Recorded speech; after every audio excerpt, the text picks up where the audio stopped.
My name is Leela Marie Hidier. I graduated from Yarmouth High School last year and I've spent this past year on a gap year before attending Bates College this fall. During my gap year, the first question many people have asked me has been, where are you going to travel? What countries will you voyage to? But I knew and know that there's a whole world right here in Maine. And I don't just mean Mexico, Maine, Paris, Maine, London, Maine, Poland, Maine. Maine has small-town friendliness, but contains big world ideas. For me, no questions asked. I wanted to be based right here and give back to the state that became my home 6 years ago when I moved from London, UK, where I was born and raised, to reunite 3 generations under one roof. I am truly invested in this very special place and so inspired each and every day by all the incredible people here doing such instrumental work for a better tomorrow. Last fall, I was thrilled to join the Full Plates team as the co-facilitator of the inaugural Maine Youth Food Council and to become part of an organization dedicating to ending childhood food insecurity in our state. It has been such an honor to be involved in this work and to join the community paving the way towards a happier, healthier future for our youth, and all of us too. Through more inclusive, diverse, equitable school meals that represent and embrace the ever-changing, evolving demographics of Maine, Full Plates is changing the narrative.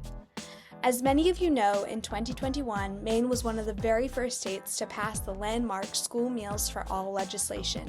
This has positively impacted our youth by relieving them and their families of this barrier to healthy, nutritious school meals, a barrier to a necessity. School meals feed not only the body in the present moment, but our future too, by bolstering and emboldening our students to reach their full potential. Although we often look at lunch as a break, a pause in the school day, this moment plays a critical role in our students' education and holds great potential for educational and environmental experiences. By learning about the food on our plates, we can connect our students to their own communities and the Wabanaki land from which our crops grow, as well as supporting them in taking agency for their own bodies and health. This itself a springboard for taking on the health of local food systems in our communities for generations to come. Working with the inaugural cohort of the Maine Youth Food Council has shown me how to make positive change, from a farm to table to a school meal tray to world approach. This coalition of youth leaders stemming from different parts of our state are working to better the school food system for all of us. By implementing sustainable and scalable projects in their schools, they are digging deeper, going to the root of the issue, asking the questions that open up much-needed conversations.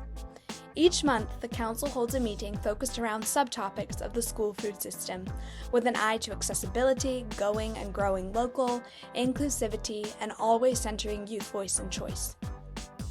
Discussing these elements of our local food system and learning from the vast experience and insight of our school nutrition staff and people with much experience in the field has sparked a range of project ideas for our Council members. We have members focusing on school meal menu development and incorporating new alternatives for students, such as working towards creating more vegetarian and vegan meals, adding spice and condiment options, and diversifying the dishes on our school menus. Meals that represent our students' needs and represent where our students are from, Angola, Gabon, Congo, to our very own state of Maine. We have other members working on adding composting bins to their cafeterias and hydroponic growing to their school district communities. In doing so, creating more opportunities for locally sourced ingredients and tackling the crucial issue of food waste.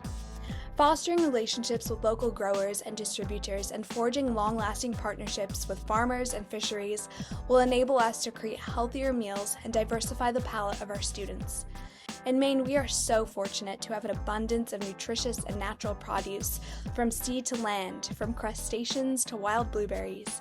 By sourcing our produce even more locally, we can economically and environmentally benefit our state and allow our students to feel even more deeply connected to the food on their plate and the story there, one that includes each and every one of them, of us. We have a council project focused around supporting school nutrition staff by bringing student volunteers into a school cafeteria and carving out a chunk of time to create a system that will support the school nutrition team, like they have supported us for countless years. Our school nutrition staff is the backbone to our communities, and we are so grateful for everything they do. The Maine Youth Food Council members have been working hard on all of these projects since they joined our first meeting in early November. Getting our school lunches onto trays and trays onto tables is a journey, one that involves a myriad of people and places. It takes our farmers, our fishermen, our growers, our grocers, our school communities, our teachers, administrators, parents, and families, our school nutrition team, our students, all of you. In a world that is constantly changing, it's crucial we can turn to each other for support.